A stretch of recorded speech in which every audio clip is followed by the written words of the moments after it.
Hello, my name is Jenny Milkey. When considering how diversity and equity issues impact the creative resiliency of marginalized populations, no one models the creative hope and passion of advocating for social change more than Lindsey Sizemore, a woman I am honored to call a dear friend.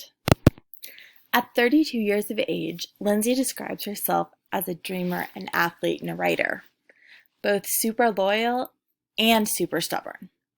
She's a sister, a daughter, and an aunt. She introduces herself as a woman in long-term recovery, which in itself makes her a role model for so many.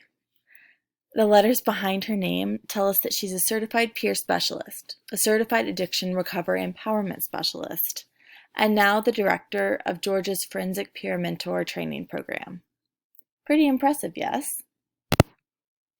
What is it that allows Lindsey to say long-term recovery or addiction recovery specialist, though? What qualifications does she have? Let's take a look at this clip from a mini-series that aired on 11 Alive News Atlanta back in 2016. Followed the lives of 5 young people. When you're on heroin, you think you were so invincible. All overdosed. Some were arrested, and 2 died. She's gone. Back to the Triangle, Tuesday at 11 on 11 Alive. Did you recognize that as Lindsey? If shame is what perpetuates stigma, Lindsey has certainly shifted this paradigm to stigmatizing shame instead. Here's how she introduces herself today. My name is Lindsey Sizemore, and I'm a woman in long-term recovery. And what that means to me is that it's been 7 years since I've needed to change the way I felt using any mind-altering substance. It is through my experience with mental health and substance use challenges, homelessness, a mother dying by suicide, as well as being a returning citizen within the criminal justice system, that I can now offer valuable contributions to my community by simply sharing my perspective and being evidence that recovery is real.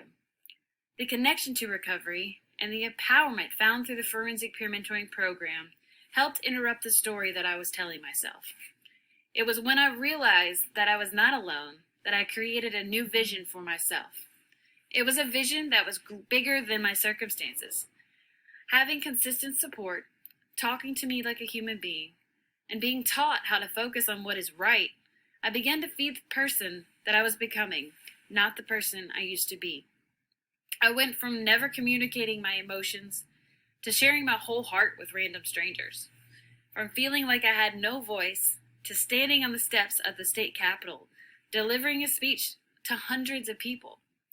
I went from walking into prison and getting the door locked behind me for years to now walking in and out of prisons all over the state on purpose. From wearing orange every day to waking up and wearing whatever I want. Running from the same police officers in the same system that I now sit at the same tables with in the same meetings, and we work together for positive change. I went from being considered a threat to my community to now having state and federal departments, as well as some of the largest recovery support networks in my community, working together with me to help expand peer support throughout the criminal justice system. It is my recovery that fed my heart hope, and now the internal freedom I live each day has made everything worth the fight. Today, recovery is the expectation. It is possible. I look at it in the face every single day. So let's look at the timeline. Lindsey's parents divorced when she was 13, and at 16 her journey of bouncing around from one family to the next began. Lindsey's mom suffered from alcoholism and lived mental health challenges. As these progressed, Lindsey and her sisters were made to leave their home, which started Lindsey's journey of living with other families. Her sense of belonging was crushed, so she sought to self-medicate those traumas and found herself looking to belong somewhere in this world. The drug lifestyle soon caught her in its grips. She was first arrested on 8 drug trafficking and possession charges in September 2012 when she was just 24 years old. She was released on bond 60 days later and then rearrested in January 2013, returning to the DeKalb County Jail. A year later, she was convicted of 2 of the 8 charges and sentenced to a 9-month residential substance abuse treatment program at Lee Arrendale Women's Prison in Alto, Georgia. However, since the program's capacity is 198, Lindsey spent another 8 months waiting for a bed to open, leading to 24 full months of dead time in the DeKalb County Jail as she awaited the start of her sentence. Those 24 months of dead time and 9 months in the intensive and highly structured residential treatment community of the RSAT program gave Lindsey plenty of time to read every book about mental health and addiction she could find in the prison library, develop mentoring relationships with program counselors, write, and reflect. During the short period of time when Lindsey was out on bond, she turned 25. And her mother completed suicide a few hours after speaking to Lindsey that same day, leaving Lindsey with the burning question, do I have the capacity to give up too? Approaching her release date with no idea of what would come next, no job, no connections, no housing, no idea. Lindsey's counselor said that there was a new program he knew nothing about, but did she want to try it? When a forensic peer mentor walked through the doors to sit across from her, he asked her what she wanted to work on, what was important to her that day. This shift was pivotal because within a rigid system of following orders, she was being offered dignity and restoration. And so Lindsey committed to a year in a halfway house. The first day she was allowed visitors, a complete stranger knocked on the door. He said, I'm your forensic peer mentor. See those letters behind my name? You can do what I do. And boy, did she ever.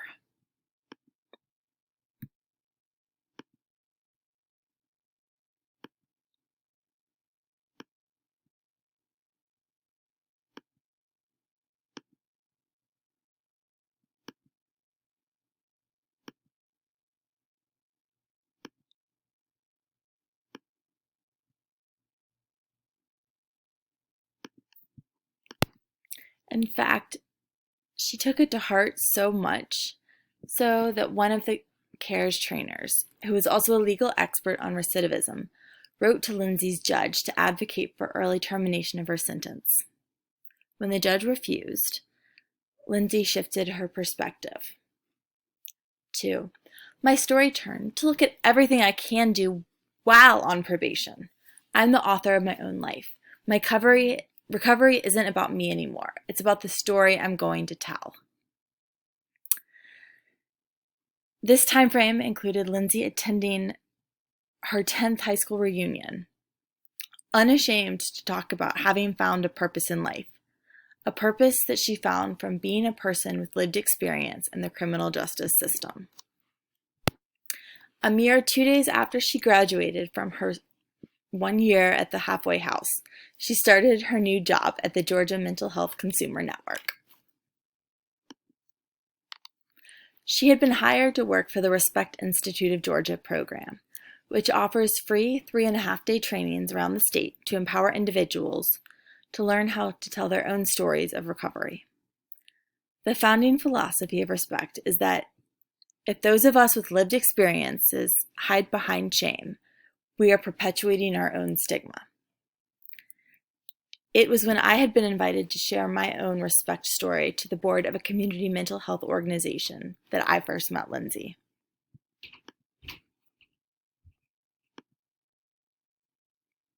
Lindsey ran wholeheartedly with the Respect Institute idea that by not telling our stories, we're perpetuating stigma.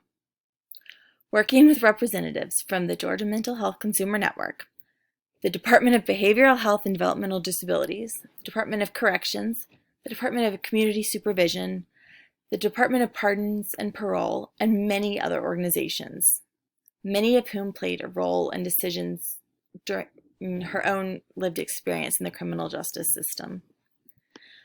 Lindsey and her team have developed a curriculum for expanding the training of forensic peer mentors in Georgia. After all, we can't keep making decisions without the people we're making decisions about being there. How can changes be implemented when the change makers aren't hearing from those most deeply affected? This collaboration and curriculum has led to Georgia's own Forensic Peer Mentor training program. A federal grant from SAMHSA offers full funding for 3 trainings per year for 3 years. Applicants must be a CPS or CARES with personal lived experiences inside the criminal justice system. There were 100 applications for the 20 spots in Cohort 1, which took place in Duluth, Georgia, November 2019, and 70 applications for the 14 spots in Cohort 2, which begins later this month. Each mentor can work with up to 20 returning citizens and help educate them about their options, resources, and agencies, like finding housing or employment with a felony on your record. And you know what? Lindsey did all of that while still on probation. As of February 20th of this year, Lindsey can now vote in elections, and she just received her passport in the mail. But she still faces inequities. Depending on how thorough a person running a background check is and the system he or she is using, what might pop up is that she had been arrested for 8 charges of drug trafficking, even though 6 of those charges were dropped. She's been clean and sober for 7 years, and her sentence is fully complete. When I look at my past, I know that if it weren't for the grace of God and people like you who believe in restoration, there is no way I'd be standing here alive today.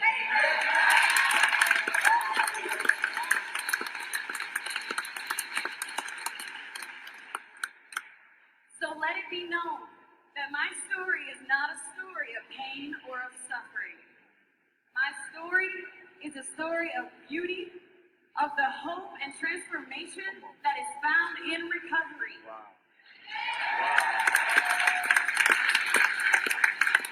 I am evidence that recovery is real. And to the Georgia Mental Health Consumer Network, to the Georgia Council on Substance Abuse, to all the forensic peer mentors out there, the Respect Institute team, my sponsor, Claire, all the teachers and mentors and everybody that showed up for me and didn't let me give up on myself. To all of those who are here today and all of those who wanted to be here today but couldn't for whatever reason. From the bottom of my heart, I just want to say thank you. And thank you. Thank you for standing up, having the courage to stand up and choose to live. Lindsey embodies creativity and giftedness at its core, from seeking mentorship in times of desperation, to her deep thirst for understanding, to her commitment to her crafting her story of recovery into such eloquence to share with the world. Her profound transformation has been into a change maker and a hope holder. As she says, to hold hope for someone is sometimes the hardest thing to do, but I've found that it turns into one of the most fulfilling opportunities we could ever grasp in our lifetime. Thank you, Lindsey, for all that you have done in order to share your story with the world and for all the lives that you have changed.